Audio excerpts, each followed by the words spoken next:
امام کی حکومت کا خد و خال، امام کی حکومت کا انفراسٹرکچر کیا ہوگا؟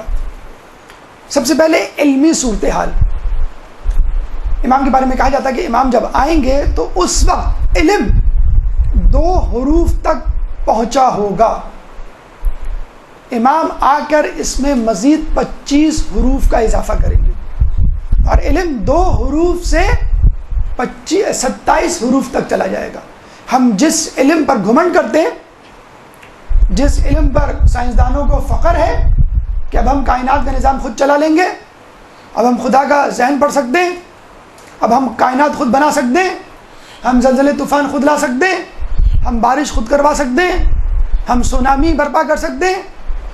اس دور کے اس گھمنڈیے اور مغرور سائنسدان کے لیے عرض ہے کہ تم جتنی ترقی کر لو، ابھی تو ترقی باقی ہے، ابھی تو 2 حروف تک بھی نہیں پہنچی ہوگی. جب امام آئیں گے تو اس وقت 2 حروف ہوگی، اور امام کے آنے کے بعد امام اس علم کو، اس ترقی کو 2 حروف سے 27 حروف تک لے جائیں گے. اس کا مطلب کیا ہوا کہ اسلام ہونے والی جاری و ساری ترقی، سائنسی ایجادات، انکشافات کی نفی نہیں کریں گے، مخالفت نہیں کریں گے، بلکہ اس کو آگے بڑھائیں گے. آپ دیکھ لیجئے اس وقت دنیا اسی طرف جا رہی ہے. ہم اپنی زندگی کو دیکھتے ہیں، ہم نے 20 یا 30 سال میں کمپیوٹر سیکھا، ہمارا بچہ 4 سال 5 سال کا ہے اور وہ کمپیوٹر پہ ایکسپرٹیز رکھتا ہے. پہلے زمانے میں او لیول کے ایگزام 16 سال کے 17 سال کے لڑکے لڑکیاں پاس کرتے تھے. 9 سال کے لڑکے نے او لیول کا ایگزام پاس کیا اور اس کا تعلق پاکستان سے.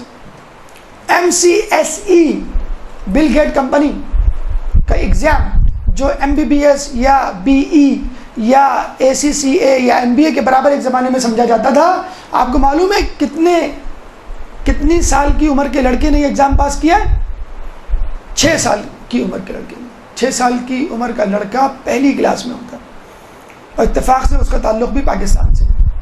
آپ نے دیکھا اب جو ایگزام ہو رہے ہیں اس میں آپ کی ایج لمٹ نہیں پوچھی جاتی، آپ سے یہ نہیں پوچھا جاتا کہ آپ نے پچھلی کلاس میں کون سی کلاس پاس کی ہے. اگر آپ ایگزام دینا چاہتے ہیں موسٹ ویلکم، آئیے دیجئے. اگر آپ اس قابل ہوئے تو پاس ہو جائیں گے، نہیں قابل ہوئے تو فیل ہو جائیں گے. خود بخود ہمیں پتہ چل جائے گا. ہمیں اس کی کیا ضرورت ہے ہم آپ کی پرانی ڈگری تلاش کرتے پھر. میڈیکل کالج میں ایگزام لینا ہے اس کا الگ ایگزام ہے، انجینئرنگ کالج میں ایگزام لینا ہے اس کا الگ ایگزام ہے. ہر قسم کے ڈپارٹمنٹ میں امتحان ایڈمیشن لینے کے لیے اس کا الگ ایگزام ہے. اب پچھلی ڈگریوں کو نہیں پوچھا جاتا. اب پاکستان میں تو ہم یہاں پر پہنچے ہیں کہ 1/3 پرانی مارک شیٹ، 1/3 انٹرویو اور 1/3 جو ایپٹیچیوڈ ٹیسٹ ہوتا ہے، ہم 1/3 تک پہنچے. لیکن امریکہ یورپ میں اب یہ سسٹم ختم ہو گیا. وہ کہتے ہیں کہ آپ کو میڈیکل میں ایڈمیشن لینا ہے، ہم آپ سے یہ بھی نہیں پوچھیں گے آپ نے انٹر کیا ہے کہ نہیں کیا. آپ وہاں کا USMLE ایگزام پاس کر لیں، اگر کر لیں تو آپ میڈیکل میں آ جائیں. GRE ایگزام آپ پاس کر لیں، اس کے بعد آپ کو جہاں ایڈمیشن چاہیے آپ وہاں چلے جائیں گے. تو آپ نے دیکھا ایج لمٹ ختم ہوتی جا رہی ہے، انسٹیٹیوٹ ختم ہوتے جا رہے ہیں، اسکول کالجوں کا نظام ختم ہوتا جا رہا ہے. آنے والے دور میں آپ انڈیپینڈنٹ اسٹڈی کریں گے، ویب سائٹ سے پرچے ڈاؤن لوڈ کریں گے، سلیبس ڈاؤن لوڈ کریں گے، ویب سائٹ سے آن لائن فیس اپنی ڈپازٹ کریں گے. SSC ایگزام اسی طرح کا ایگزام ہے، او لیول ایگزام اسی طرح کا ایگزام ہے، GRE ایگزام اسی طرح کا ایگزام ہے. اب کالج یونیورسٹی جانے کی ضرورت نہیں ہے، آپ انٹرنیٹ پہ بیٹھ کے تمام ایگزام دیں، آپ کو کسی نے نہیں روکا.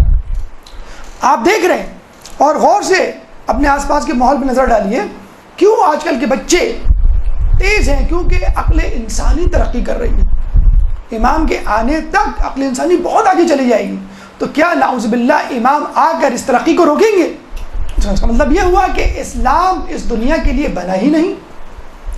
اسلام تو غار اور اسٹون ایج والے زمانے کے لیے بنا ہے. تو امام جب آئیں گے تو مزید اس میں ترقی دیں گے. اچھا، لوگ یہ پوچھتے ہیں کہ ایک دم سے اتنی زیادہ ترقی اور اتنا زیادہ علم انسان کیسے حاصل کرے گا؟ تو کہا جاتا ہے کہ امام اپنے چاہنے والوں کے سروں پر ہاتھ رکھیں گے اور ان کی عقل کامل ہو جائے گی. اللہم صلی علی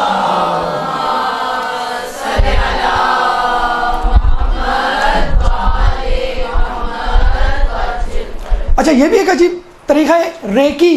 آپ نے سنا ہوگا، ایک میتھڈ آف ٹریٹمنٹ ہے جس میں ہاتھ رکھا جاتا ہے اس جگہ پہ جہاں پہ آپ کو درد یا تکلیف ہوتی ہے اور وہ درد ختم ہو جاتا ہے. ابھی اس کا سائنٹیفک پروف یا ڈیٹا جمع نہیں ہوا ہے، لیکن بہرحال ایک میتھڈ ہے. اس کا مطلب ہے ہاتھ کا لمس اپنی الگ اہمیت رکھتا ہے، اور اگر وہ ہاتھ امام کا ہو، معصوم کا ہو، تو یقیناً اپنی جگہ ایک اہمیت رکھتا ہے. ہمارے تو امام کا لعاب بھی شفا ہے، تو ہاتھ شفا کیوں نہیں ہوگا؟ امام جب کنکر کو اپنے لعاب سے مس کرتے ہیں اور اپنے صحابی کے منہ پہ ڈالتے ہیں تو وہ 72 زبانوں کا عالم ماہر بن جاتا ہے. تو امام کا ہاتھ آپ کے ذہن پہ کیوں نہیں اثر انداز ہوگا؟ تو آپ نے دیکھا کہ امام آگے کی طرف جائیں گے، امام علم کو مزید آگے بڑھائیں گے. اب غیبت کے زمانے میں آپ کو علم پہ توجہ دینی ہے. آپ کو یہ نہیں کہنا کہ امام تو نماز روزوں کو دیکھیں گے، امام تو عبادت کو دیکھیں گے، امام تو اخلاص کو دیکھیں گے. نہیں، امام آپ کے علم کو دیکھیں گے. مجھے بتائیے کہ امام اسی کے سر پہ تو ہاتھ رکھیں گے کہ جو سر اس قابل ہوگا کہ جس میں امام کا علم منتقل ہو سکے. تو امام عقل کو کامل کریں گے، امام علم کو کامل کریں گے. امام کے زمانے میں مواصلاتی نظام کیا ہوگا، کمیونیکیشن میڈیا کیا ہوگا؟ اگر یہ حدیث، یہ روایات آج سے 20 سال پہلے پڑھی جاتی، یقیناً لوگ ہنستے یا خاموش ہو جاتے کہ بھئی ہمیں نہیں معلوم یہ سب کیسے ہوگا. لیکن آج کا دور ہمیں بتلا رہا ہے کہ واقعی امام کا ظہور ہوگا، اور کوئی اچھمبے، کوئی حیرت کی بات نہیں ہوگی کہ امام کا ظہور ہوگا. وہی باتیں جو ہم دیکھ رہے ہیں. اب میں جو روایت آپ کو ابھی تک میں نے بتلائی ہیں، جو ابھی مزید بتانے جا رہا ہوں، آپ کہیں گے سر یہ کون سی نئی باتیں کر رہے ہیں آپ؟ لیکن یہ باتیں کرنا اس لیے ضروری ہے کہ آج سے 20 سال پہلے ہماری ہی زندگیوں میں ان روایات پہ کوئی عمل نہیں کرتا تھا، اور لوگ سمجھتے تھے کہ یہ معجزات ہوں گے. معجزات نہیں، یہ حقائق ہے، یہ سائنس ہے. مواصلاتی نظام کیا ہوگا؟ اب آپ کہیں گے سر یہ تو ہوتا ہے، لیکن آج سے 20 سال پیچھے جا کر اس روایت کو پڑھیے کہ امام کے ساتھی ایک دوسرے سے ہتھیلیوں پر رابطہ کریں گے، حالانکہ ایک مشرق میں بیٹھا ہوگا اور ایک مغرب میں بیٹھا ہوگا. اتفاق سے موبائل ہتھیلیوں ہی کے برابر تو ہیں. اسی موبائل پہ آپ انٹرنیٹ کے ذریعے، اسکائپ کے ذریعے، گوگل ہینگ آؤٹ کے ذریعے، واٹس ایپ کے ذریعے رابطہ قائم کرتے ہیں اس شخص جو مغرب میں بیٹھا ہوا ہے، اور یہی روایت آپ سنا رہے ہوتے ہیں. تو کہتے ہیں یہ کون سی نئی بات ہے؟ ہم بھی یہی کہہ رہے ہیں کہ امام جب آئیں گے تو آپ ڈریے مت ان کی حکومت سے کہ پتہ نہیں کیسی حکومت ہوگی. ہم جو ہے پتھر کے دور میں چلے جائیں گے، سائنس، ٹیکنالوجی، کمپیوٹر. امی کہہ رہا ہوں، جس طرح امی جو ہے ہمیں کمپیوٹر ہاتھ نہیں لگانے دیتی، ٹی وی نہیں کھولنے دیتی، شاید امام بھی یہی کریں گے. امام تو اس سے زیادہ سخت ہوں گے. امام تو کمپیوٹر، ٹی وی اٹھا کے سب بھیج دیں گے جیسے امی کرتی ہیں، ابو کرتے ہیں. نہیں، امام اس کو مسلمان کریں گے. عقل، دریافتیں، ایجادات کافر نہیں ہوتی، ان کا استعمال ان کو کافر بناتا ہے. امام کے ساتھ ہی ہتھیلیوں پہ رابطہ کریں گے تو وہ یہی رابطہ ہوگا جو آج ہو رہا ہے، لیکن صحیح طریقوں پر استوار ہوگا. یہی نہیں، اس سے آگے کی بات بتاؤں، شاید اب تک یہ بات یہاں پہ نہیں پہنچی ہو. امام کے ساتھیوں کو اللہ تعالیٰ اتنی زیادہ قوت بصارت اور قوت سماعت دے گا کہ وہ دور، لاکھوں میل دور بیٹھے ہوئے شخص سے باتیں کریں گے اور اس کو دیکھیں گے. اب دیکھیں، اب آپ کو یہ روایت نعوذ باللہ مزے کا خیز لگ رہی ہوگی، یہ روایت سمجھ میں نہیں آ رہی ہوگی. یہ روایت تو آپ نے سمجھ میں آ گئی آپ کو کہ ہتھیلی پہ رابطہ کریں گے. آپ نے کہا سر یہ کون سی بڑی بات ہے، کوئی نئی بات کرے. اب جب کوئی نئی بات کرنے بیٹھتے لوگ کہتے ہیں کہ سر آپ بڑھ کے مار رہے ہیں، کہاں کی باتیں کر رہے ہیں، ہوش میں آ جائیے، کچھ زیادہ جوش میں آ گئے. اب تو بھائی یہ جو روایت ہے ہتھیلیوں پر رابطہ کرنے والی 20 سال پہلے، اس میں بھی لوگ ہنستے تھے کہ میاں کس جنگل میں، کس صحرا میں رہ رہے ہو، کہاں رہ رہے ہو، کس جنت میں رہ رہے ہو، حقیقت حال کی باتیں کرو. اب یہ جو روایت میں نے آپ کو بتائی کہ امام کے ساتھیوں کی قوت بصارت اور قوت سماعت اتنی زیادہ ہو جائے گی کہ وہ ہزاروں میل، لاکھوں میل دور بیٹھے اپنے ساتھی سے باتیں کریں گے اور اس کو دیکھیں گے جس طرح وہ سامنے بیٹھا ہے. اب اس کا سائنٹیفک پروف سن لیجیے. بایو انجینئرنگ آپ لوگوں کو معلوم ہوگا ایک شعبہ وجود میں آ چکا ہے. پہلے تو لوگ اس پہ لڑتے تھے، جھگڑتے تھے کہ ڈاکٹر بنوں کہ انجینئر بنوں. امی کہہ رہی ہے کہ ڈاکٹر بنو، ابو کہہ رہے ہیں کہ انجینئر بنو. اب میرا دل دو طرف ہے. لو بھائی، بایو انجینئرنگ وجود میں آ گئی. اس میں بایولوجی یعنی میڈیکل بھی ہے، اور انجینئرنگ بھی ہے، میتھمیٹکس بھی ہے، بایولوجی ہے. پہلے لوگ کہتے تھے مجھے بایولوجی سے نفرت ہے. لوگ فوراً کہتے تھے تمہیں میتھمیٹکس اچھا لگتا ہے؟ جی. مجھے میتھمیٹکس سے نفرت ہے. تمہیں بایولوجی اچھی لگتی ہے؟ جی. ہمت ہی نہیں ہوتی کسی کو کہنے کی جو یہ کہہ سکے کہ مجھے دونوں چیزیں اچھی لگتی. یہ کیسے ہو سکتا ہے کہ بایولوجی اور میتھ نہیں؟ اب وہ زمانہ گیا, اب تو ڈبل پروفیشن اور پولی میتھ کا زمانہ ہے کہ بایو انجینئرنگ وجود میں آ گئی ہے. اب میں اس کے آپ کو ایک لطیفہ بھی سنا دوں, حقیقت ہے بلکہ لطیفہ کیا ہے. ابھی ایک درود پڑھ دیں محمد والے محمد کو.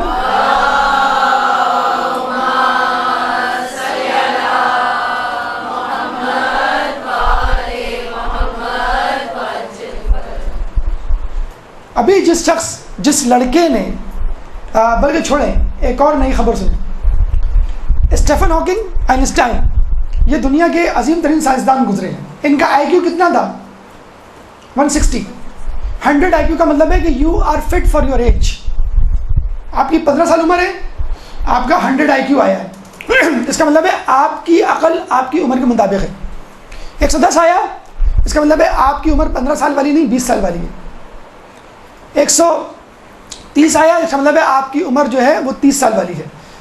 باقاعدہ ایران میں اسپیشل چلڈرن کا اسکول کھلا ہے, جو جینیس ہے, ہائپر جینیس ہے, ان کا الگ اسکول کھلا ہے. کبھی ان کو ٹریڈیشنل وے میں نہ پڑھاؤ, کیا 1 سال پھر دوسری سال پھر تیسری سال پہلی جماعت دوسری, نہیں, ان کو 2-4 سال پڑھا کے او لیول میٹرک یا جو کام کروانا ہے کروا دیں. اب میں نے کہا نا کہ اب کلاس سسٹم نہیں رہا, اب جو ہے ایج سسٹم نہیں رہا. سنیے, اس بچے کا تعلق 11 سال کا بچہ ہے, گجرات سے رہتا, وہ انگلینڈ میں. یہی مصیبت ہے ہماری, پاکستان میں پاکستانی ہوتے ہیں, انڈین ہوتے ہیں, اور جب کوئی کارنامہ کرتے ہیں معلوم کرتے ہیں کہاں رہتے ہیں, برمنگھم میں, لیسٹر میں, امریکہ میں رہتا, وہ انگلینڈ میں. اس کا آئی کیو آئنسٹائن اور اسٹیفن ہاکنگ سے زیادہ آیا ہے. اس بچے کا آئی کیو 11 سال کی عمر میں. جب اسٹیفن ہاکنگ آئنسٹائن کی عمر کو پہنچے گا تو اس کا آئی کیو کتنا ہوگا؟ آئنسٹائن اور اسٹیفن ہاکنگ کا آئی کیو کتنا تھا؟ 160. اس بچے کا آئی کیو آیا 162. اب بچے کا جواب دیکھیے, بچے کے جواب سے لگ جائے گا ہی ڈیزروز ٹو ٹیک 160. اس سے پوچھا کہ بیٹا آپ کیا بنو گے؟ کہ مجھے ڈاکٹر بننے کا بھی شوق ہے, انجینئر بننے کا بھی شوق ہے. تو انٹرویو لینے والا ہنسنے لگا, ہماری عمر کا تھا. کہ بیٹا یہ تم دونوں چیزیں کیسے کر سکتے ہو, ہم نے تو کبھی نہیں دیکھی. کہنے لگا کہ میں ایک ایسا روبوٹ بناؤں گا جو آپریشن کرے گا. ٹھیک ہے, جمع ہو گئی دونوں چیزیں, انجینئرنگ بھی جمع ہو گئی اور میڈیکل بھی جمع ہو گیا. تو کون سی ایسی بڑی بات ہے؟ تو یہ میں آپ کو بتلا رہا ہوں کہ آئی کیو لیول مسلسل بڑھ رہا ہے, عقل مسلسل بڑھ رہی ہے, علم مسلسل بڑھ رہا ہے. تو امام آ کر کیا اس علم کو روکیں گے؟ یہ تو فطرت کے خلاف ہے. فطرت اللہ التی فطر الناس علیہا, اللہ نے انسان کو اپنی فطرت پہ پیدا کیا ہے, کسی اور فطرت پہ نہیں پیدا کیا. دنیا کا ہر انسان اسی طرح سوچتا ہے جس طرح اللہ سوچ رہا ہے, امام بھی ویسے ہی سوچ رہے ہیں. ہاں وہ ایک الگ بات ہے کہ آپ اس کا غلط فائدہ اٹھائیں, اس علم کا غلط فائدہ اٹھائیں. علم آگے بڑھے گا تو عقل آگے بڑھے گی, علم آگے بڑھے گا. اچھا, اب میں یہ بات کر رہا تھا کہ امام جب آئیں گے تو ان کے ساتھی ہزاروں لاکھوں میل دور دیکھ سکیں گے. اچھا, ابھی بات انٹرنیٹ کی نہیں ہو رہی, اسکائپ یا گوگل ہینگ آؤٹ کی نہیں ہو رہی, اپنی آنکھوں سے دیکھیں گے, اپنے کانوں سے سنیں گے. اس وقت بایو انجینئرنگ کی بدولت ایسے کان بنائے جا رہے ہیں, ایسی آنکھیں بنائی جا رہی ہیں جس سے آپ دور تک دیکھ سکیں. پہلے تو انہوں نے یہ کیا کہ جو آنکھ خراب ہو چکی تھی اس کو ریپلیس کیا ایک الیکٹرانک آنکھ سے, جیسے آپ کا بازو ہوتا ہے آرٹیفیشل. پھر انہوں نے جو کان بہرے تھے, جو نہیں سن سکتے تھے, ان کو ریپلیس کیا آرٹیفیشل ایئر سے, اور ان کی قوت سماعت بڑھا دی. نہیں, اب ایک اور سسٹم کر رہے ہیں, کہہ رہے ہیں کہ جیسے آپ کی آئی سائٹ کمزور ہو جائے تو آپ ڈاکٹر کے پاس جاتے ہیں, میری آئی سائٹ کمزور ہو گئی ہے, اس کو نارمل کر دیں. نہیں, اب وہ زمانہ آئے گا کہ آپ کہیں گے ڈاکٹر کو میری آئی سائٹ نارمل ہے, آپ اس کو ایب نارمل کر دیں, ایکسٹرا آرڈینری کر دیں. میں اب تک 2 میل دیکھ سکتا ہوں, میں چاہتا ہوں 4 میل دور تک دیکھوں. وہ زمانہ آنے والا ہے. باقاعدہ مینیپولیشن ہو رہی ہے الیکٹرانک کی, جس میں آپ کی قوت بصارت, ہم اپنے بچپن میں دیکھتے تھے $6 ملین مین, اس میں جو وہ ہیرو جو تھا وہ بہت دور تک دیکھ لیا کرتا تھا. ہم نے کہا یہ پتہ نہیں زمانہ کب آئے گا, زمانہ آ گیا. پھر اس کے بعد نائٹ رائڈر آئی کہ جس میں جو وہ اپنی گھڑی سے رابطہ کیا کرتا تھا. تو اب تو سیمسنگ اور آئی فون کی گھڑیاں آ گئی ہیں, آپ گھڑیوں سے رابطہ کر سکتے ہیں ایک دوسرے سے. تو علم آگے بڑھ رہا ہے، عقل آگے بڑھ رہی ہے، ایجادات آگے ہو رہی ہیں، امام ری انفورس کریں گے، انہی چیزوں کو آگے بڑھائیں گے، روکیں گے نہیں. تو ہماری کیا ذمہ داری بنتی ہے؟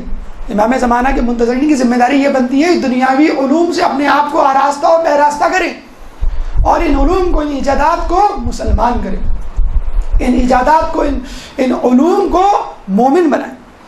تو مواصلاتی نظام میں کیا ہوگا کہ امام کا ساتھی دور تک دیکھ سکے گا، اپنی آنکھ سے دور تک سن سکے گا، اور جس کے لیے بائیو انجینئرنگ اس وقت موجود ہے آج کے. مطلب آپ یوں کہہ سکتے ہیں کہ امریکہ یورپ والے شاید امام کے آنے کی تیاری زیادہ کر رہے ہیں، ہم کم کر رہے ہیں، لیکن ان کو نہیں معلوم. جس طرح سیمسنگ، آئی فون یا کمپیوٹر یا ٹی وی یا ایل سی ڈی یا بلب بنتے امریکہ میں ہیں، استعمال ہم کرتے ہیں.